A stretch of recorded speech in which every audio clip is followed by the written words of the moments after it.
फातिमा की रानी माँ, प्रभु यीशु की माँ, आसरा तू ही है माँ।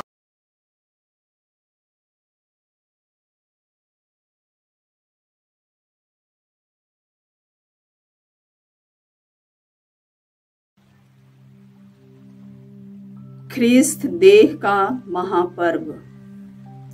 पहला पाठ।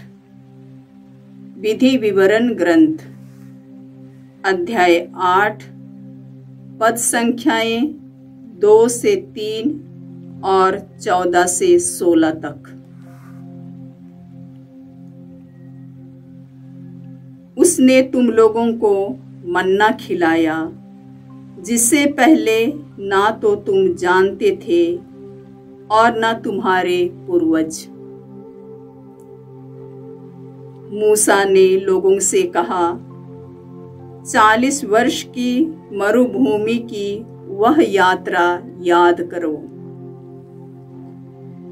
जिसके लिए तुम्हारे प्रभु ईश्वर ने तुम लोगों को बाध्य किया था। उसने तुम्हें दीनहीन बनाने के लिए ऐसा किया, तुम्हारी परीक्षा लेने के लिए, तुम्हारे मनोभाव का पता लगाने के लिए। वह जानना चाहता था कि तुम लोग उसकी आज्ञाओं का पालन करोगे या नहीं। उसने तुम्हें दीनहीन बना दिया और तुम्हें भूखा रहने दिया।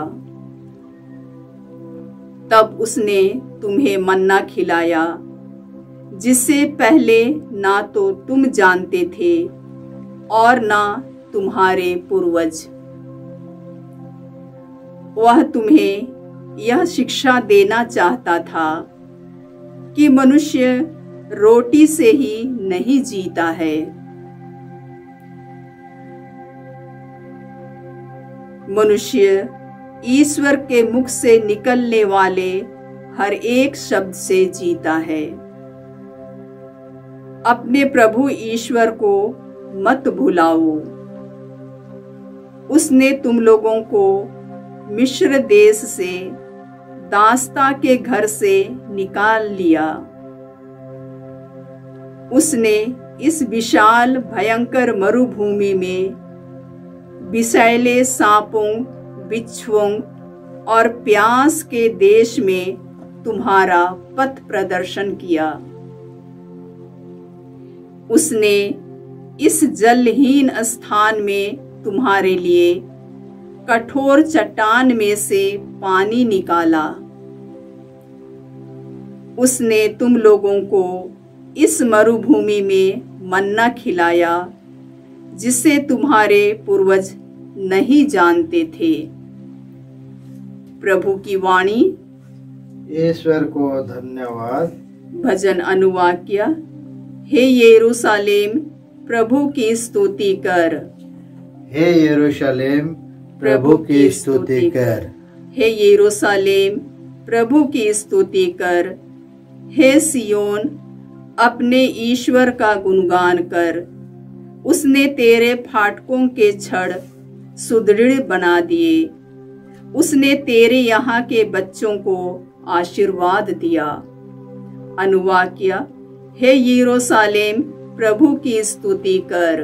हे यरूशलेम, प्रभु की स्तुति कर। वह तेरे प्रांतों में शांति बनाए रखता और तुझे उत्तम गेहूं से तृप्त करता है। वह पृथ्वी को अपना आदेश देता है, उसकी वाणी शीघ्र ही फैल जाती है। अनुवाक्य। हे यरूशलेम, प्रभु की स्तुति कर। हे यरूशलेम, प्रभु की स्तुति कर। वह याकूब को अपना आदेश देता और इस्राएल को अपना विधान तथा नियम बताता है। उसने किसी अन्य राष्ट्र के साथ ऐसा नहीं किया। उसने किसी को अपना नियम नहीं सिखाया। अनुवाक्य। हे यरूशलेम, प्रभु की स्तुति कर। हे यरूशलेम, प्रभु की स्तुति कर। दूसरा पाठ कुरिन्थियों के नाम संत पौलुस का पहला पत्र, अध्याय 10, पद संख्याएं 16 से 17 तक। पाठ का मूल वाक्य है, रोटी तो एक ही है, इसलिए अनेक होने पर भी हम एक हैं, क्योंकि हम सब एक ही रोटी के सहभागी हैं। क्या आशीष का वह प्याला जिस पर हम आशीष की प्रार्थना पढ़ते हैं, हमें मसीह के रक्त के सहभागी नहीं बनाता? क्या वह रोटी जिसे हम तोड़ते हैं हमें मसीह के शरीर के सहभागी नहीं बनाती?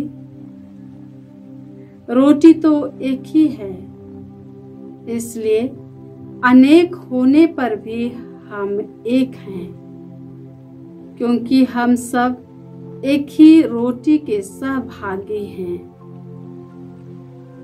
प्रभु की वाणी। ईश्वर को धन्यवाद। जय घोष। Hallelujah, hallelujah, hallelujah. प्रभु कहते हैं, स्वर्ग से उतरी हुई जीवंत रोटी मैं हूँ। यदि कोई वह रोटी खाए तो वह सदा जीवित रहेगा। हालेलुया। प्रभु यीशु ख्रिस्त देह का महापर्व।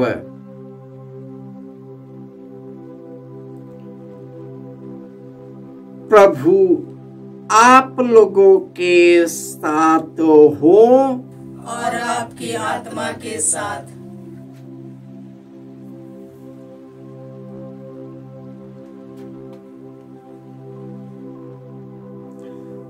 संत योहन के अनुसार प्रभु यीशु ख्रिस्त का पवित्र सुसमाचार।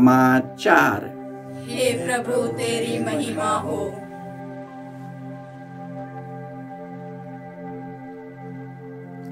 अध्याय 6, पद संख्याएं 51 से 58। यीशु ने यहूदियों से कहा, स्वर्ग से उतरी हुई वह जीवंत रोटी मैं हूँ। यदि कोई वह रोटी खाए तो वह सदा जीवित रहेगा। जो रोटी मैं दूंगा वह संसार के जीवन के लिए अर्पित मेरा मांस है। इस पर यहूदी आपस में यह कहकर वाद विवाद करने लगे, यह हमें खाने के लिए अपना मांस कैसे दे सकता है? इसलिए यीशु ने उनसे कहा, मैं तुम लोगों से कहे देता हूं, यदि तुम मानव पुत्र का मांस नहीं खाओगे, उसका रक्त नहीं पियोगे, तो तुम्हें जीवन प्राप्त नहीं होगा। जो मेरा मांस खाता और रक्त पीता है उसे अनंत जीवन प्राप्त है। मैं उससे अंतिम दिन पुनर्जीवित कर दूंगा, क्योंकि मेरा मांस सच्चा भोजन, मेरा रक्त सच्चा पेय। जो मेरा मांस खाता, मेरा रक्त पीता है, वह मुझ में निवास करता है और मैं उसमें। जिस तरह जीवंत पिता ने मुझे भेजा है और मुझे पिता से जीवन मिलता है, उसी तरह जो मुझे खाता है उसको भी मुझसे जीवन मिलेगा। यही वह रोटी है जो स्वर्ग से उतरी है। यह उस रोटी के सदृश नहीं है जिसे तुम्हारे पूर्वजों ने खाया था, वे तो मर गए, किंतु जो यह रोटी खाएगा वह अनंत काल तक जीवित रहेगा। यह प्रभु का सुसमाचार है। हे क्रिस्त तेरी स्तुति हो। ख्रिस्त में प्यारे भाइयों और बहनों,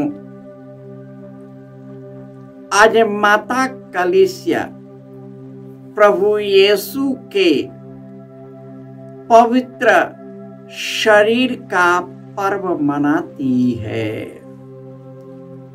प्रभु यीशु ने कहा, मैं स्वर्ग से उतरी हुई जीवंत रोटी हूँ, जो मुझे खाता है उसे अनंत जीवन प्राप्त है, क्योंकि मेरा मांस और मेरा लहू सच्चा रोटी और सच्चा पेय है। जो इसे खाता है उसे अनंत जीवन प्राप्त है। मैं उससे अंतिम दिन पुनर्जीवित कर दूंगा। प्रभु यीशु एक रोटी बनकर हमारे जीवन में प्रवेश कर गया है। जो यीशु के पवित्रतम शरीर और लहू जो ग्रहण करता है उसे अनंत जीवन प्राप्त है।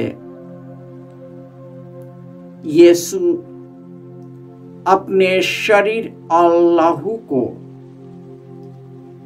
हमारे लिए अर्पित किया। उन्होंने अपने शरीर और लहू को क्रूस पर कुर्बान कर दिया, ताकि हम सभी उनके द्वारा जीवन प्राप्त करें, बल्कि परिपूर्ण जीवन प्राप्त करें। इस प्रकार यीशु के शरीरतम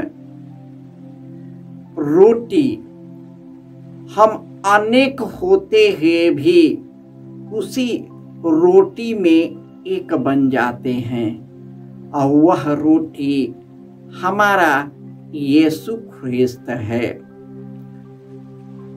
ईश्वर ने इस्राएलियों को निर्जन मार्ग से ले गया, उसे कुछ समय के लिए भूखा रखा, ताकि उस भूख में वह विनम्र बने, और ईश्वर ने उसे मन्ना खिलाया। वे सभी मन्ना खाए मर गए, लेकिन यीशु कहते हैं, जो मेरे मार्ग से होकर जाएगा वह अनंत जीवन प्राप्त करेगा। जितने भी विश्वासी उनके शिष्य प्रेरित से लेकर के आज तक जिन्होंने यीशु के नाम पर सब कुछ समर्पित किया, उन्हें स्वर्ग राज्य प्राप्त है। धन्य है वे जो मेरे नाम के कारण अत्याचार सहते हैं, स्वर्ग राज्य उन्हीं का है। यह शरीर प्रकृति का है। प्रकृति शरीर होने के नाते यह शरीर या मिट्टी में गल जाएगी या उसे जला देंगे तो राख बन जाएगा, क्योंकि यह प्रकृति का शरीर इसी प्रकृति में विलीन हो जाएगा। लेकिन जो पवित्र आत्मा द्वारा संचालित जीवन जीते हैं, उनका शरीर आध्यात्मिक शरीर बनता है। वह शरीर जो कभी नहीं मरता, वह शरीर जो मर जाता है, यीशु के पुनरुत्थान के द्वारा महिमामय शरीर के अनुरूप बनता है। और जो उसमें मर जाता है, यीशु अपने पुनरुत्थान के सामर्थ्य द्वारा अनंत काल तक जीवित रखता है, क्योंकि यीशु मर गए, जी गए, अब और अनंत काल तक जीवित रहेंगे और हम भी उनके साथ जीवित रहेंगे। आइए हम संपूर्ण हृदय से यीशु के शरीर और लहू में एक हो जाए, ताकि हमारे यह शरीर और लहू यीशु के पवित्रतम शरीर और लहू के द्वारा पवित्र बने और इसी पवित्र शरीर में पवित्र आत्मा निरंतर कार्य करता रहे और हमें अनंत जीवन की ओर उन्मुख कर सके। जय यीशु।